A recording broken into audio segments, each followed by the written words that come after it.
There's a very popular false doctrine which claims that all these Semitic people are Arabs, but this couldn't be further from the truth. Now, to start out with, the word Arab means to mix or become darker. However, Noah, Shem's father, according to Genesis, was perfect in his generations, meaning that he had 100% Adamic DNA, making it impossible for him to be mixed or an Arab biologically. And Noah's Ark landed in Armenia, very far away from Arabia, so he was not even an Arab geographically.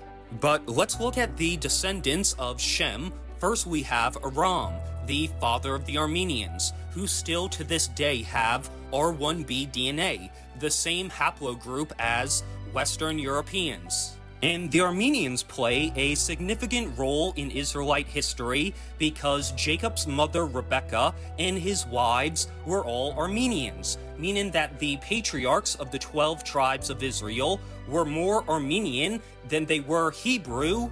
The Armenians also played a significant role in Greek history because many of the Armenians joined the Byzantine army when they were going to war with the Arabs, ironically enough.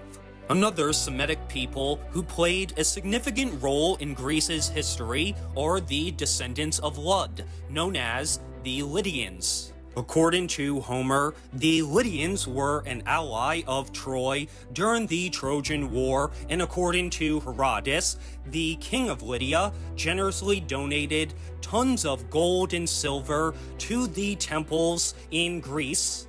However, when there was a famine in Anatolia, some of the Lydians decided to leave and sail to Italy, where they became known as the Etruscans, who Livy tells us were the ones that ruled Italy before the Romans.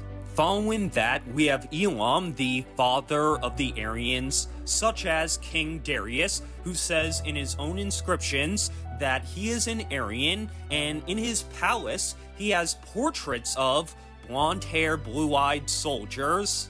Another famous Aryan is Buddha, who uses the term Aryan in his first sermon, and according to the Pali Canon, one of the 32 characteristics of Buddha is eyes that are blue like the ocean or sapphires.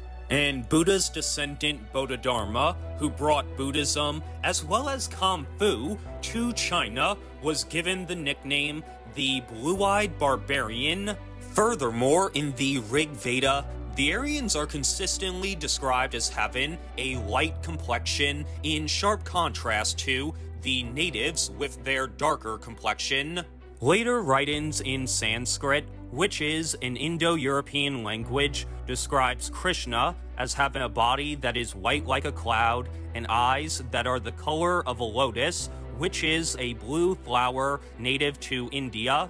The next son of Shem we have is Ashur, who became the father of the Assyrians. And when we look at ancient statues from Mesopotamia where the Assyrians lived, we could tell that they had ivory skin and blue eyes. Now, the ancient Assyrians, when they were describing a sick man, they would call him pale, but when they were describing a healthy man, they would call him Samu, which is Akkadian for reddish or ruddy, meaning that the Assyrians could blush and show blood through their white skin. The final son of Shem is Arphaxad, and he became the father of the Hebrews, such as Abraham, whose wife Sarah is described in the Dead Sea Scrolls as having a beautiful white complexion.